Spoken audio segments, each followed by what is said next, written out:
여러분, 풍부함이 좋습니까? 궁핍함이 좋습니까? 돈 많은 게 좋아요? 돈 없는 게 좋아요? 물어보라 말하죠. 믿음이 있으니까 괜히 또 물질만 얘기하면 또 뭐라 그러실까 봐. 그러나 저나 여러분이랑 똑같이 아마 저도 같은 질문을 받는다면 풍부함이 더 낫지요. 누가 궁핍하길 원합니까?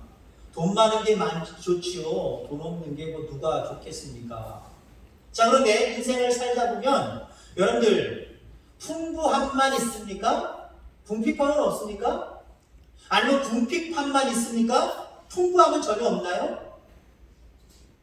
바울은 이 두 가지에 잘 대처해야 된다 라고 이렇게 이야기하는 모습을 보게 됩니다. 내가 비천에 처할 줄도 알고 풍부에 처할 줄도 알아. 풍부하면 풍부한 대로 대처를 잘 해나가야 되고요. 또 궁핍하면 궁핍한 대로 대처를 잘 해나가는 것, 그게 바울이었고 오늘 우리들에게도 하나님은 그렇게 우리에게 말씀하시는 줄 믿습니다. 네가 풍부하냐? 풍부하면 풍부한 대로 잘 살아가야지. 궁핍하냐? 궁핍하면 궁핍한 대로 지혜롭게 잘 살아야지 라고 말씀하신다는 거예요. 자, 우리는 보통 풍부함을 잘 다루는 능력이라고 하는 제목을 여러분들 보시면, 앞에 스크린을 보시면 풍부함을 뭐 다룰 게 있나? 풍부하면 그냥 누리면 되는 거지. 풍부할 때 뭐 할 게 있어? 그냥 누리면 되는 거야. 보통 우리가 풍부할 때 생각해 보세요. 우리의 믿음의 행위 중에 가장 중요하다고 생각하는 예배도 그렇고 기도도 그렇고 찬송도 그렇고, 물론 찬송은 잘 모르겠어요. 우리가 흥이 나면 유행가 나오듯이 찬송가가 나오지요. 근데 여러분들 너무 좋으면 기도 안 하려고 해요. 그냥 하나님 감사합니다 하고 좋고 그냥 좋은 걸 자기 혼자 만끽하려고 해요. 행복하면 뭐 별다른 거 없다고 생각하고 나들이 가고 놀러 가고 해외 가고 그러냐고 예배 빠지는 거 아주 그냥 시금죽 먹기로 합니다. 근데 여러분 보세요. 궁핍하면 마치 정말 하나님 언제 그렇게 섬겼냐라고 하는 식으로 정말 여섯 가지의 믿음보다도 더 귀한 믿음을 가지고 주여 나를 불쌍히 여겨달라고 얼마나 우리가 하나님 앞에 엎드립니까? 자, 오늘은 요셉을 통해서 풍부함을 잘 다루는 능력을 한번 살펴보려고 합니다. 물론 그렇다고 해서 요셉이 늘 풍부함 속에 있었느냐? 아니, 오늘 본문에 와서만 풍부함 속에 그때부터 시작이 된 거예요. 그 이전까지는요. 30세 이전까지는 풍부함이 없었어요. 적어도 13년 정도까지는요. 너무나도 궁핍함 속에 있었어요. 왜요? 형들에게 팔려갔어요. 아버지가 생이별했습니다. 가족들과 완전히 동떨어졌습니다. 남의 집에서 종노릇합니다. 죄인으로 취급당해서 감옥에서 생활합니다. 궁핍함의 끝을 달리고 있죠. 끝을 달리고 있죠. 그럼 궁핍을 잘 다루는 모습, 다른 건 없어요. 하나님 앞에 매달려야 됩니다. 없을 때, 힘들 때, 어려울 때, 고난이 있을 때 다른 거 할 거 없어요. 왜 고난 가운데 있어요? 왜 어려움 가운데 있어요? 내 힘으로 붙이니까 포기하거나 좌절하고 낙심해서 툭 떨어진 거예요. 한마디로요. 거기서 우리가 할 게 없어요. 오로지 하나님 앞에 매달리고 기도하는 것밖에 없어요. 근데 풍부함은 어떻습니까? 풍부하면 오히려 여러분 할 게 더 다양함을 기억하시기 바랍니다. 궁핍할 때 기도해야 되는데 풍부할 때 그럼 기도 안 합니까? 풍부할 때도 기도는 계속 살아있어야 돼요. 예배는 늘 살아있어야 되고 찬송은 늘 살아있어야 됩니다. 그런데 궁핍할 때와는 좀 다르게 뭔가 우리가 마땅히 그 능력을 보여야 될 때가 있다는 거죠. 어떤 능력이요?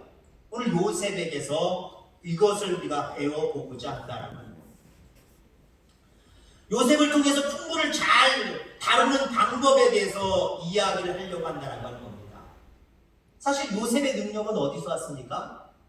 바로 왕의 꿈을 해석하고 그 이전에 술 맡은 관원장, 떡 맡은 관원장의 그 모습, 꿈도 분명히 해석했을 뿐만 아니라 오늘 본문 이전에 바로 왕의 꿈도 해석을 해요.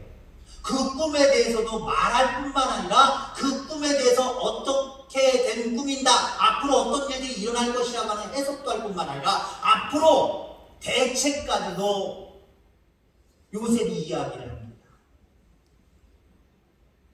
자, 이 능력 어디서 왔을까요? 요셉에게서 나온 거 아니에요. 하나님께로부터 온 겁니다. 요셉이 그래서 얘기했잖아. 네가 꿈을 잘 해석한다며. 내가 꾼 꿈이 무엇인지, 의미가 무엇인지, 어떻게 해야 되는지 네가 좀 얘기 좀 해봐. 내가 아닙니다. 우리 하나님이 하셨습니다. 우리 하나님이 하실 겁니다. 라고 얘기했잖아요. 그렇습니다. 요셉에게 있어서 풍부함의 능력은 하나님에게서 왔습니다. 자, 그런데 요셉이 총리가 되어서 시행한 일들을 가만히 보세요. 총리가 되어서 시행한 일들을 바라보면 오히려 하나님의 은혜, 하나님의 능력, 하나님의 기적은 별로 안 나타나요. 요셉이 지혜롭게 대처를 잘해서 행하는 모습들만 나타납니다. 한마디로 곡물들, 어떻게 보면 물질이라고 얘기했죠. 물질을 어떻게 잘 다루느냐라고 하는 부분을 이야기하고 있다는 거예요. 뭐 반석에서 물이 난다든가 뭐 이런 기적들이 오늘 본문 이후에 나타나질 않아요. 근데 그렇다고 해서 요셉에게 하나님의 능력이 떠난 것이냐? 그건 아니에요. 오히려 하나님의 능력이 그와 함께함으로 말미암아 그가 더 풍성해지고요, 그가 총리로 있는 애굽이 더 풍성해지고 풍부해지는 모습을 바라보게 됩니다. 여러분, 풍부함을 잘 다룰 줄 알면요 더 풍부해져요. 풍부해지고 싶죠, 여러분들? 그럼 여러분들에게 주어진 풍부함을 잘 다루시길 바랍니다. 그러면 거기에 30배, 60배, 100배, 1000배, 10,000배 더 풍성함을 누릴 수 있다는 거예요. 자, 뿌리는 그 하나님께 있지만, 그 능력의 뿌리는 하나님께 있지만 형식은 물질을 다루는 그런 방식으로 이루어졌다는 거예요. 풍년의 때, 흉년의 때에 어떻게 대처했습니까?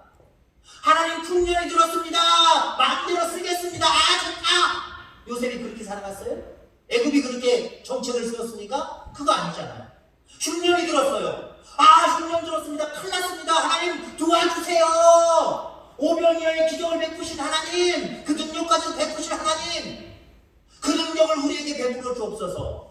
반석에서 물을 솟게 하시고 농사 짓지 않았는데도 만나와 메추라기를 먹이시고 홍해를 가르신 그 하나님, 물론 이 시대는 그 시대는 아니지만 그 하나님은 동일한 하나님 아니에요. 그 하나님 앞에 기적을 요구할 수도 있는 거 아니에요. 근데 여러분들 7년 풍년의 때 하나님이 정신 차리게 해서 절약하게 하셨다라고 하는 그런 내용도 없고요. 흉년의 때 하나님이 기적적으로 불러주셨다, 뭐 기적을 베풀어 주셨다, 이런 내용도 없어요. 그저 단순히 요셉이 정치를 잘해 나갑니다. 정치를 잘해 나가요. 그럼 하나님을 떠나서 자기의 지혜로 정치를 잘했느냐? 그건 아니에요. 뿌리를 확실하게 하나님께 두고 그 하나님이 주신 풍요함을 어떻게 다루느냐. 그래서 먼저 여러분들 흉년이 먼저가 아니라 풍년이 먼저였어요. 7년 풍년을 먼저 허락해 주셨잖아요. 만약에 요셉이 이 7년의 풍년을 바로가 전적으로 맡겨버리잖아요. 내가 너보다 높은 건 왕자뿐인데 네가 알아서 다 해. 정치 네가 다 하고 살림 네가 다 살아. 알아서 다 해.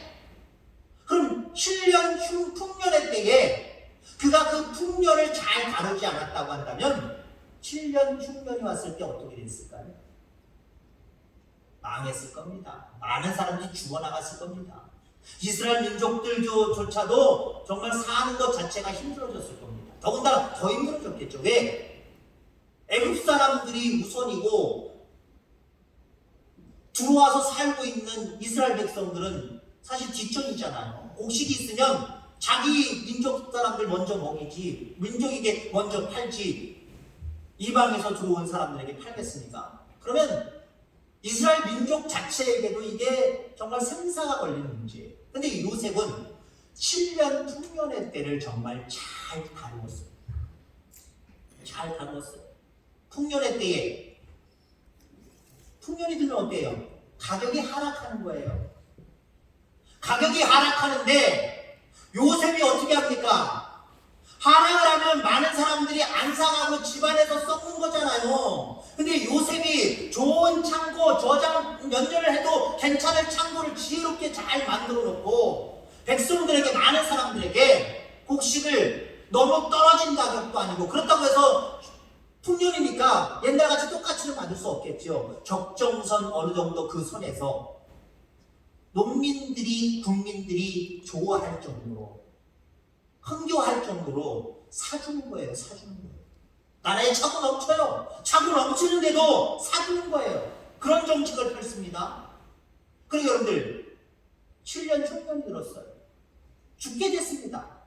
7년 풍년을 잊어버릴 정도로 아주 바닥을 긁는 흉년이 들었어요. 그때 어떻게 했습니까? 이때 한번 대목 잡아보자라고 하고, 10배, 20배, 30배, 어느 나라의 뉴스를 보니까요, 어느 나라 스리랑카인가 어디 뭐 파키스탄인가 어딘가요, 모르겠어요. 정확하게 모릅니다. 근데 지금 아무튼 그 지역 근처입니다. 양파값이 한 자루가 우리나라 돈은 450원 정도가 적정선인데 지금 몇천 원인가 몇만 원을 올렸어요. 몇십 배가 올렸다는 거예요. 예전에도 그 나라의 대통령을 뽑을 때쯤 그 양파값이 폭등을 해가지고 그 정치인이 권력을 못 잡았다고 낙마했다고 얘기하더라고요. 요번에도 그런 일들이 벌어졌대요. 생각해보세요. 아무것도 곡식이 없는 시대에 나라에는 7년 풍년의 때에 가득 채우는 곡식들이 창고들마다 가득가득합니다. 몇 배, 몇십 배, 몇백 배를 받아도 사려고 살 거예요. 근데 정말 백성들이 좋아할 정도로 적정선에 내주는 거예요. 여러분, 이처럼 요셉은 풍년의 때에 이 풍부함을 잘 다루는 능력을 가지고 있었다라고 하는 거죠. 여러분, 우리가 신앙의 관점, 요셉에 대해서 신앙의 관점을 보면은, 관점을 빼버리면은 요셉만큼 물질적인 사람은 없어요. 여러분 생각해보세요. 우리가 잘 알고 있는 요셉, 그 요셉의 신앙적인 모습을 가만히 빼보세요. 아니, 30세 이전까지의 모습을 빼버리고 30세 이후의 모습, 오늘 본문에서부터의 이후의 모습을 가만히 보세요. 그가 어려움 중에도 참아내고 성실하게 일해서 다른 사람들한테 인정함을 받고, 물론 인정을 안 받는 건 아니지만 그런 어떤 순수한 모습이 없어요. 어떻게 보면은요, 우리가 색안경을 끼고 말하면 순수한 모습이 없어요. 높은 자리에서, 정말 높은 자리에서 돈을 다루는 문제, 공물을 다루는 문제, 이 문제만 가지고 지금 요셉이 등장하고 있어요. 여러분, 그렇다고 한다면 요셉이 속된 사람입니까? 신앙에서 떠난 사람입니까? 신앙을 저버린 사람들입니까? 아니에요. 요셉은 그러한 상황과 높은 자리에 올라가서 물질을 다루고 있는 풍부함 속에 있는 자였지만 뿌리는 하나님께 있었다는 거예요. 여러분, 그게 중요한 거예요. 풍부함이 죄가 되지 않아요. 부자가 죄가 되지 않아요. 문제는 뭐예요? 문제는 신앙의 뿌리를 내리지 않았기 때문에 그게 문제가 되는 거예요. 청년이 와서 어떻게 해야 예수님 내가 구원을 받을 수 있습니까? 그랬더니 십계명적인 이야기를 하잖아요. 율법을 지키라는 거예요. 어렸을 때부터 내가 이미 다 지키는 것들입니다. 완벽하게 내가 지켜나가고 있습니다. 그래서 예수님이 그럼 너 집에 가서 네 재산 다 팔아서 가난한 자들에게 나눠줘. 그 청년이 어떻게 합니까? 그대로 순종하지 않고 예수님께 돌아오지 않잖아요. 그가 풍부함을 가지고는 있었지만 뿌리를 하나님께 내리지는 않았어요. 그가 율법을 지키고 행위적인 모습으로 바라볼 때는 신앙의 울타리, 신앙의 가면을 쓰고는 있지만 그 중심은 하나님께 가지 않았어요. 중심을 하나님께 두지 않았어요. 그걸 예수님은 지적하는 거예요. 오늘 우리들에게도 마찬가지입니다. 부자가 죄가 아니에요. 돈이 죄가 되진 않아요. 돈 자체가 죄가 되진 않아요. 풍부함이 죄가 되진 않아요. 다만 풍부하면서 그 중심이 하나님께 뿌리를 내리지 못했을 때, 돈이 뿌리가 될 때, 세상적인 것들이 뿌리가 될 때 그게 문제가 되는 거예요. 요셉은요, 30세 이후에 신앙적인 모습은 별로 없는 것처럼 느껴지고 오직 돈을 다루는 문제, 곡식을 다루는 문제, 권력의 그 높은 자리에서 군림하는 그런 모습으로만 보이지만 여러분 그는 뿌리가 하나님께 있었어요. 신앙의 뿌리가 확실하게 하나님께 말씀에 박혀 있었어요. 그리고 자기 자신에게 주어진 권력, 자기 자신에게 주어진 많은 물질, 한마디로 종합해서 얘기하면 풍부함이거든요. 이 풍부함을 잘 다루었어요. 다른 말로 표현하면 하나님을 기쁘시게 하는 모습으로 다루었어요. 이게 중요한 거예요. 만약에 여러분 예를 들자면 요 내남면 지역에 저기 산기슭에 별로 지금은 야 그 땅 거저도 안 갖는다 라고 하는 땅이 개발 지역으로 내정돼 있어요. 여러분만 알고 있다고 생각해 보세요. 여러분 어떻게 하실래요? 어떻게 하실래요? 솔직히 한번 얘기해 보세요. 기술조선에도 그 땅 파시다고 했죠? 네? 저한테 돈 좀 빌려주세요. 한번 사볼게. 그런 땅이 없네요. 요셉이 그 꿈 얘기를 할 때 물론 많은 사람들도 있었겠지만 아마 요셉이 꿈을 알아내고 해석하고 대책을 얘기할 때 많은 사람은 있지 않았을 거예요. 왜요? 왕 자체가 흉흉한 꿈을 꿨는데 그 꿈이 뭔지도 몰라요. 지옥도 잘 가물가물해요. 뭔가 생각이 날 듯한데 뭐지 이거예요. 그리고 그 꿈이 너무 흉흉하기 때문에 그 꿈을 알아내도 이게 무슨 의미가 있는지 여러분들 많은 사람들 앞에서 자기도 왕도 처음 듣는 얘기를 다른 신하들도 많이 듣게 만들었을까요? 아니에요. 혹시 이게 좀 불행한 얘기거나 잘못된 얘기라고 한다면 나만 듣고 어떻게 해결하려고 할 수 있는 상황들이 있잖아요. 그렇다고 한다면 정말 자기 수하에 있는 몇몇 신하와 요셉만 앉혀놓고 얘기를 들었을 거예요. 그러면 생각해 보세요. 앞으로 하나님께서 당신의 꿈을 통해서 7년 풍년이 올 거고 그 7년을 잊어버릴 정도로 흉년이 올 겁니다 라고 한다고 한다면 여러분 하나님께 뿌리를 두지 않는 사람이라고 한다면요 7년 풍년의 때에 대목 잡아서 끝내버립니다. 왕으로 얘기해보세요. 왕으로 그럼 7년 풍년의 때에 잘 곡식들 좀 한번 모아놔봐. 그리고 7년 풍년이 시작될 때에 높은 가격으로 그럼 얼마나 돈을 많이 받아도 벌어질까요? 왕이요? 요셉은요 그 꿈을 알게 했으니까 뿌리를 하나님께 줬다가 이제 뿌리를 싹 떼버리고 물질적인 것이나 세상적인 뿌리를 줬다고 한다면 요거 봐라 왕이 나한테 인장까지 나한테 줘버렸어. 야 왕이 가지고 있는 권력을 내가 거의 다 가지고 있는데 야 여기다 곡식 창고줘 여기다 곡식 창고줘 이렇게 줘 저렇게 줘 야 빨리 모아놔 그래 놓고 여러분들 그 돈 나중에 흉년의 때 막 팔다가 자기 재산 늘려놓으면 되잖아요. 아니 말 그대로 욕심부리는 사람이고 여러분들 불법을 아주 잘 가는 요즘 시대로 말하면 그런 관리들 그런 위정자들 얼마나 많아요. 그렇게 하면 되잖아요. 그렇게 하면 되지 않겠습니까? 근데 여러분들 요셉은 그렇게 하지 않았다는 거예요. 풍년의 때에 자기 주머니를 배부르게 하는 그런 모습으로 욕심부리지 않았다는 거예요. 이유는 간단합니다. 뿌리가 하나님께 있었기 때문에. 뿌리가 하나님께 있었기 때문에. 여러분 우리는 뿌리를 늘 하나님께 둘 수 있어야 됩니다. 뿌리를 하나님께 두면은요 풍부함이 와도 교만해지지 않아요. 풍부함을 통해서 뭔가 세속적인 모습으로 죄악 가운데 빠져들지 않아요. 중심을 잡을 수가 있어요. 궁핍해도요 가난해도요 뿌리를 하나님께 두면은요 그 궁핍이 가난이 큰 문제가 되지 않아요. 그 뿌리를 준 하나님께서 능력을 주시고 지혜를 주시고 그 문제를 해결하게 해주세요. 중요한 것은 여러분들 뿌리가 하나님께 두어야 돼요. 변함이 없어야 된다는 거예요. 세상에 많은 사람들이 그리스도인이라고 이야기하는 사람들도 이 뿌리를 얼마나 자주 뺐다가 다른 데다 담궜다가 뺐다가 다시 넣었다가 하는 과정을 얼마나 많이 겪는데 하나님께 뿌리 내린 여러분들의 그 신앙 그 뿌리 내림을 여러분들 꽂지 마시길 바랍니다.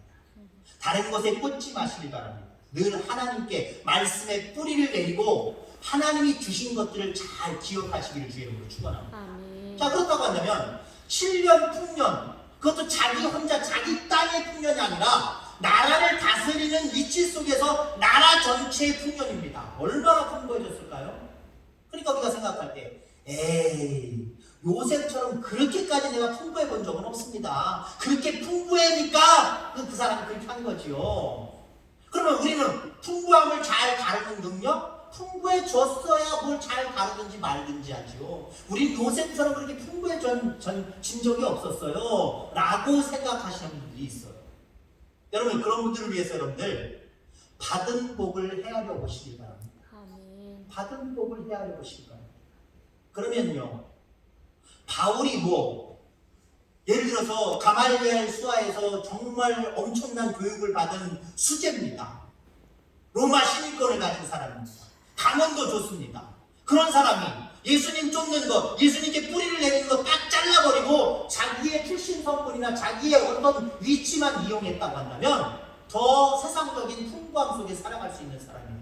근데 바울이 오늘 처음에 서두에 얘기한 것처럼 내가 비천에 처할 줄도 알고 풍부에 처할 줄도 알아 라고 이야기합니다. 두 가지 다 처할 줄 알았다는 거예요. 그 일체의 비결을 내가 배웠다라고 이야기합니다.